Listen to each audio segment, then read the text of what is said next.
আপনি যেখানে নামাজ পড়বেন বা যারাই নামাজ পড়বে কোনো এক জায়গায়, সেটা that will be treated as Waqf property. যেখানে নামাজ পড়বে সেটাই ওয়াকফ প্রপার্টি। এরা হিন্দু মুসলিম একসাথে থাকলে এদের কিছুতেই সহ্য হচ্ছে না। ওনার বাড়িতে গিয়ে সবাই নামাজ পড়ুক আমি চাই। যেখানে নামাজ পড়বে সেটাই ওয়াকফ সম্পত্তি। কি ভয়ঙ্কর কথা। অবশ্য তৃণমূলের ক্ষেত্রে এটা কোনো অস্বাভাবিক কোনো ব্যাপার নয়। যে দলের নেত্রী বলেন যে গরু দুধ দেয় সেই গরু চাট সহ্য করতে হবে, সেই দলের নেতারা যে মুসলিম তোষণ করবেন এটা আর বলার অপেক্ষা রাখে না। কিন্তু তা বলে এরকম ভয়ঙ্কর উস্কানিমূলক মন্তব্য করবেন আমাদের রাজ্যের একজন সাংসদ, এবং যেটা শোনার পরেও গোটা শাসক দল চুপ। সরকারের তরফ থেকে একটাও কোনো বক্তব্য নেই, দলের তরফ থেকেও একটাও কোনো বক্তব্য নেই। কি ভয়ঙ্কর উস্কানিমূলক মন্তব্য করছেন তৃণমূলের নেতারা। এক হুমায়ুন কবির বলছেন আমরা 70%, হিন্দুরা 30%, ভাগীরথীর জলে ভাসিয়ে দেবো। এক কল্যাণ বন্দ্যোপাধ্যায় বলছেন যেখানে নামাজ পড়বে সেটাই নাকি ওয়াকফ সম্পত্তি। এমনিতেই ওয়াকফ বিল সংশোধনী আনা হয়েছে, আপনারা জানেন, যেটা জয়েন্ট পার্লামেন্টারি কমিটিতে গেছে, যৌথ সংসদীয় কমিটিতে আছে, আলোচনা চলছে। সেই কমিটির মেম্বার কল্যাণ বন্দ্যোপাধ্যায়, এবং সেই কমিটির মেম্বার হওয়ার পরেও এই ধরনের উস্কানিমূলক মন্তব্য। বিজেপি নেতা সজল ঘোষ বলছেন ওনার বাড়িতে নামাজ পড়ার ব্যবস্থা করা উচিত। আর কি হলো, কেন এটা নিয়ে এত বিতর্ক, সবটা দেখাবো আপনাদের। এই প্রতিবেদন শেষ অবধি দেখুন। আমি মানব, দ্য নিউজ বাংলায় আপনাদের স্বাগত জানাচ্ছি। শুধুমাত্র গদির জন্য, ভোটের জন্য কতটা উস্কানিমূলক মন্তব্য করতে পারে তৃণমূলের নেতারা, তা ইদানিং গোটা বাংলার মানুষ দেখছে। মুর্শিদাবাদে ভরতপুরের বিধায়ক হুমায়ুন কবির সবার সামনে বললেন আমরা 70%, হিন্দুরা 30%, ভাগীরথীর জলে ভাসিয়ে দেবো। মমতা বন্দ্যোপাধ্যায়ের পুলিশ একটাও স্টেপ নিল না। রাজ্য সরকারের তরফ থেকে বা দলের তরফ থেকে একটাও মন্তব্য করা হলো না। কারণ মুসলিম নেতা, তাদেরকে অসন্তুষ্ট করা যাবে না, তাদেরকে মাথায় হাত দিয়ে সন্তুষ্ট করে রাখতে হবে। ভোট বড় বালাই। আর এবার কল্যাণ বন্দ্যোপাধ্যায় মুসলিমদের সমাবেশে, ওয়াকফ বিলের বিরুদ্ধে ধর্মতলার সমাবেশে পরিষ্কার বলছেন যেখানে নামাজ পড়া হবে সেটাই ওয়াকফ সম্পত্তি। ভাবুন একবার কিভাবে বাংলার মুসলিমদের ভুল বোঝানোর চেষ্টা করছে, উস্কানিমূলক মন্তব্য দেওয়ার চেষ্টা করছে তৃণমূলের নেতারা, একেবারে কলকাতার বুকে দাঁড়িয়ে। হুমায়ুন কবিরের মতন কল্যাণ বন্দ্যোপাধ্যায়ের এই ভয়ঙ্কর মন্তব্য নিয়েও এখনো শাসক দলের তরফ থেকে বা সরকারের তরফ থেকে কোনো রকম কোনো মন্তব্য নেই। পিসিমণি শিখিয়ে দিয়েছেন নেতাদের কিভাবে উস্কানিমূলক মন্তব্য করে ওই 30% ভোট নিজেদের পকেটে রাখতে হবে। ধর্মতলায় কি বললেন কল্যাণ বন্দ্যোপাধ্যায়, যে নিয়ে গোটা রাজ্য জুড়ে এত বিতর্ক, শুনুন আপনারা। আপনি যেখানে নামাজ পড়বেন বা যারাই নামাজ পড়বে কোনো এক জায়গায়, সেটা that will be treated as Waqf property. যে কোনো একটা জায়গায় যদি 20 জন, 25 জন, 15 জন, 5 জন রেগুলারলি নামাজ পড়ে, সেটা ওয়াকফ প্রপার্টি বলে ট্রিট করা হবে। কল্যাণ বন্দ্যোপাধ্যায় যেভাবে উস্কানিমূলক মন্তব্য দিলেন, তাতে এই কলকাতার গোটাটাই ওয়াকফ সম্পত্তি হয়ে যাওয়ার কথা। কারণ আপনারা দেখেছেন রাস্তাতে বা অন্যান্য জায়গায় নামাজ পড়া হয়, এবং কল্যাণ বন্দ্যোপাধ্যায় আইনজীবী হয়ে যেটা বলতে চাইছেন যেখানে নামাজ পড়া হবে সেটাই ওয়াকফ সম্পত্তি, এটা যদি হয়ে যায় তাহলে এই পশ্চিমবঙ্গ, কলকাতার অধিকাংশ জায়গাটাই ওয়াকফ সম্পত্তি হয়ে যাবে। এবং আপনারা জানেন ওয়াকফ বোর্ড যদি ঘোষণা করে এটা ওয়াকফ সম্পত্তি, তাহলে তার বিরুদ্ধে কোনো আদালতেও যাওয়া যাবে না।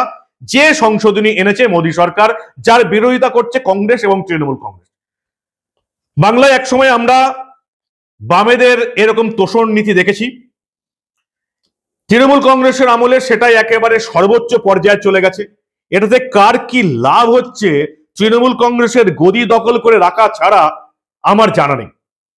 এই বাংলায় 30% মুসলিম ভোট, সংখ্যালঘু ভোট, যেটা একসময় সিপিএম পেয়ে এসছে, যেটা এখন তৃণমূল পাচ্ছে পুরোটা। কিন্তু সত্যি কথা বলতে কি, এই সংখ্যালঘু মুসলিম যারা তৃণমূলকে ভোট দিচ্ছে তাদের কতটা উপকার হয়েছে?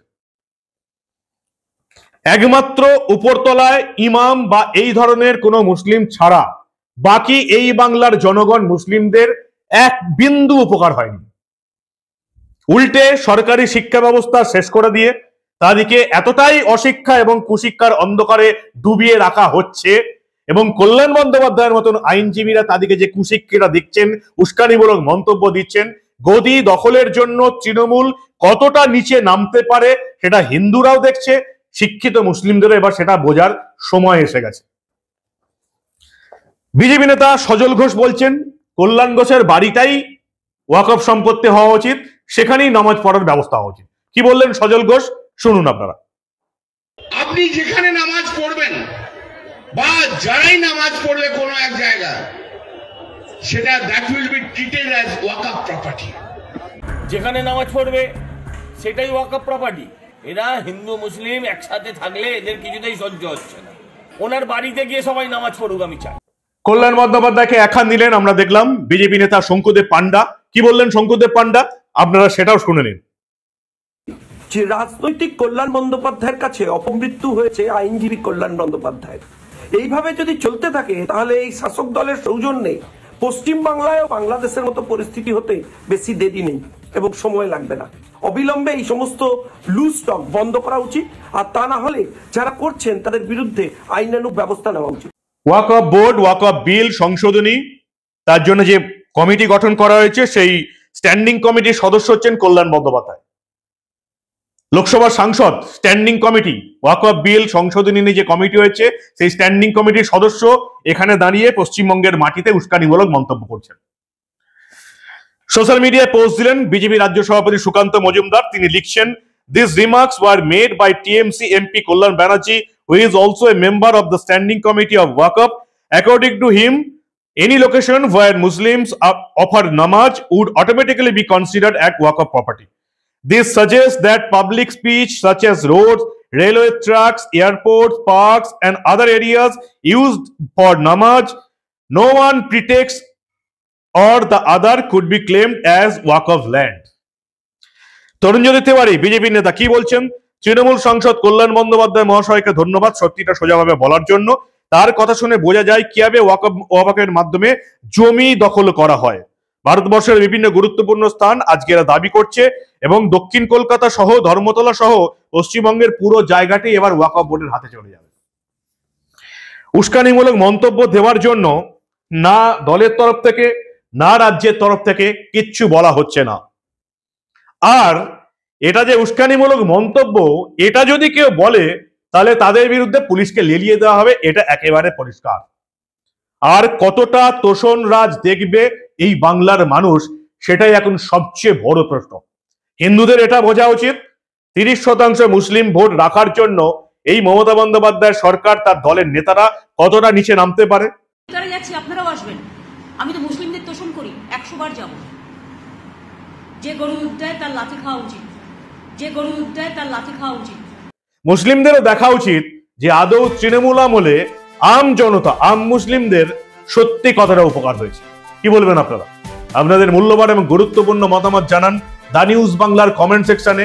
আর হুমায়ুন কবির থেকে কল্যাণ বন্দ্যোপাধ্যায় রাজ্যের মাটিতে দাঁড়িয়ে এই ধরনের উস্কানিমূলক মন্তব্য এই বাংলায় কতটা এরপরে বিপদ ডেকে আনবে সেটা বোঝানোর জন্য আমরা এই ধরনের কোনো ঘটনা চেপে রাখতে দেব না।